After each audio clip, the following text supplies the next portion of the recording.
নমস্কার বন্ধুরা, আশাদের খোঁজে রান্নাঘরে আপনাদের স্বাগত জানাই।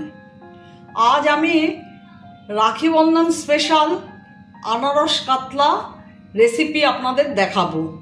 দেখুন, এখানে কাতলা মাছ ধুয়ে নুন হলুদ মেখে রেখেছি। আনারস এখানে দেখুন 5 টুকরো নিয়েছি। এখানে মশলার জন্য পেঁয়াজ, আদা, কাঁচা লঙ্কা, আর এখানে হলুদ গুঁড়ো, শুকনো লঙ্কার গুঁড়ো, জিরের গুঁড়ো, ধনের গুঁড়ো নেব। ফোড়নে দেব মেথি, কাঁচা লঙ্কা আর মৌরি। এখন আমি মশলাটা পেস্ট করে নেব। আর কড়াইতে তেল দিয়েছি, গ্যাস অন করে দেব।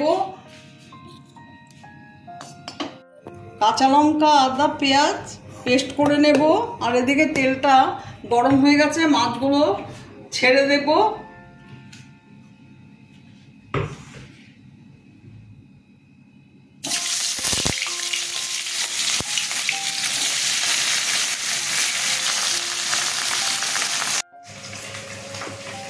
কাঁচা লঙ্কা, আদা আর পেঁয়াজ পেস্ট হয়ে গেছে।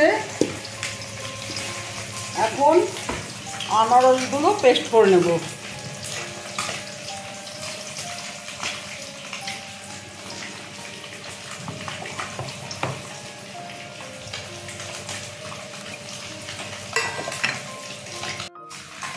এই দেখুন, আনারস পেস্ট করে নিয়েছি।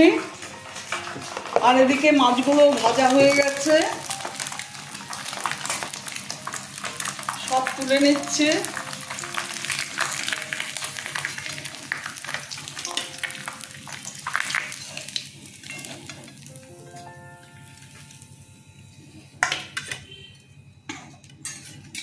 মেথিটা ফোড়নে দিলাম, কিন্তু আমি মেথিটা উঠিয়ে ফেলে দেব। আমি এর আগে বহুবার আপনাদের দেখিয়েছি মেথি ফোড়নে দিই গন্ধটার জন্যে, কিন্তু মেথিটা মুখে যদি পড়ে তখন তেতো লাগে। সেই জন্য আমি ফোড়ন দিয়ে মেথিটা ভেজে নিয়ে তুলে ফেলে দিই, কিন্তু তেলে তার গন্ধটা থাকে। আজও আমি মেথি ভেজে নিয়ে তুলে ফেলে দেব। ভাজা হয়ে গেছে, এখন তুলে ফেলে দিচ্ছি। দেখুন, এই দেখুন,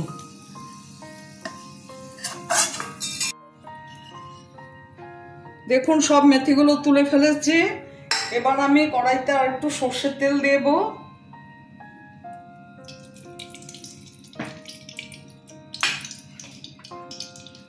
কাঁচা লঙ্কা আর মৌরি এবার ফোড়ন দিয়ে দিলাম।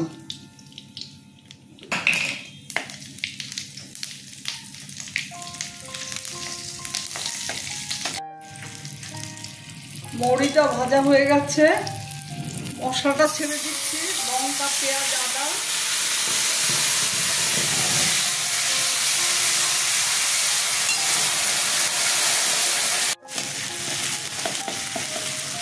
পেঁয়াজটা কষানো হয়ে গেছে। এবার অন্য মশলা আমি দিয়ে দেব। হলুদ, লঙ্কার গুঁড়ো, জিরের গুঁড়ো, ধনের গুঁড়ো।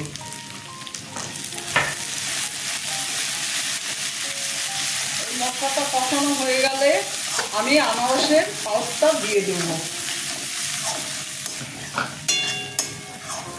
কষানো হয়ে গেছে, এবার দেখুন আনারসের পাল্পটা দিয়ে দিচ্ছি।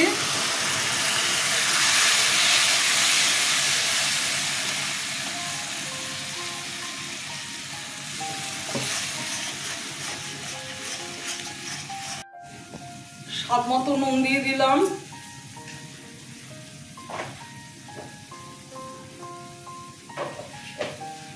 স্বাদ মতো একটু চিনি দিয়ে দিলাম।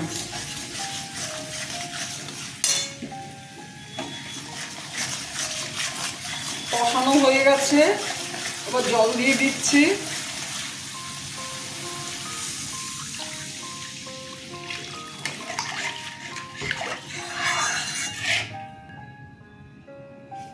ঝোলটা ফুটলে পরে মাছটা ছেড়ে দেব। ঢেকে দিলাম।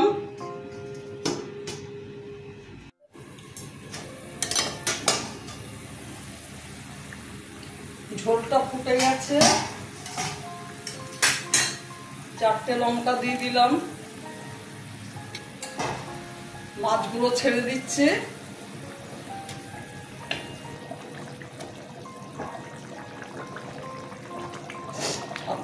বাসায় এইভাবে আনারস কাতলা করে খেয়ে দেখবেন, খুব ভালো লাগে খেতে।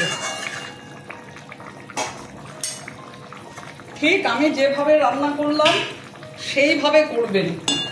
আনারসটা পেস্ট করে নিয়ে কষানোর সময় দিয়ে দেবেন। আর একটু ঢেকে দিচ্ছি, মিনিট 2 বাদে ঢাকাটা খুলব।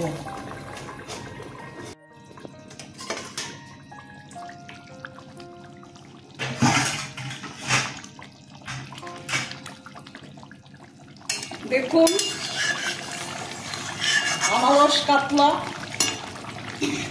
আপনারা যদি না খেয়ে থাকেন, আপনারা এইভাবে করে খাবেন। আমার ভিডিওটা যদি আপনাদের ভালো লেগে থাকে, প্লিজ একটা লাইক, শেয়ার, অবশ্যই সাবস্ক্রাইব করে দেবেন, সাথে কমেন্টস দেবেন। আপনারা ভালো থাকবেন, সুস্থ থাকবেন। আমার ভিডিওটা দেখার জন্য আপনাদের ধন্যবাদ। দেখুন আনারস কাতলা হয়ে গেছে। আমি এখন গ্যাস অফ করে 2 মিনিট ঢেকে রাখবো, তারপরে সার্ভ করে দেবো। আজ আমি এতে ধনেপাতা অ্যাড করলাম না, কেন বলুন তো? ধনেপাতা দিলে আনারসের গন্ধটা নষ্ট হয়ে যাবে, আনারস কাতলার যে একটা মাহাত্ম্য সেটা থাকবে না, সেই জন্য আমি দিলাম না ধনেপাতা। গ্যাস আমি অফ করে দিচ্ছি, 2 মিনিট পর সার্ভ করে দেবো।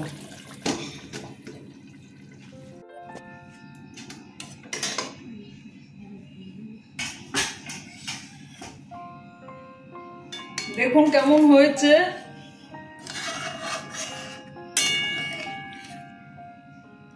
আমি এখন সার্ভ করে দেবো।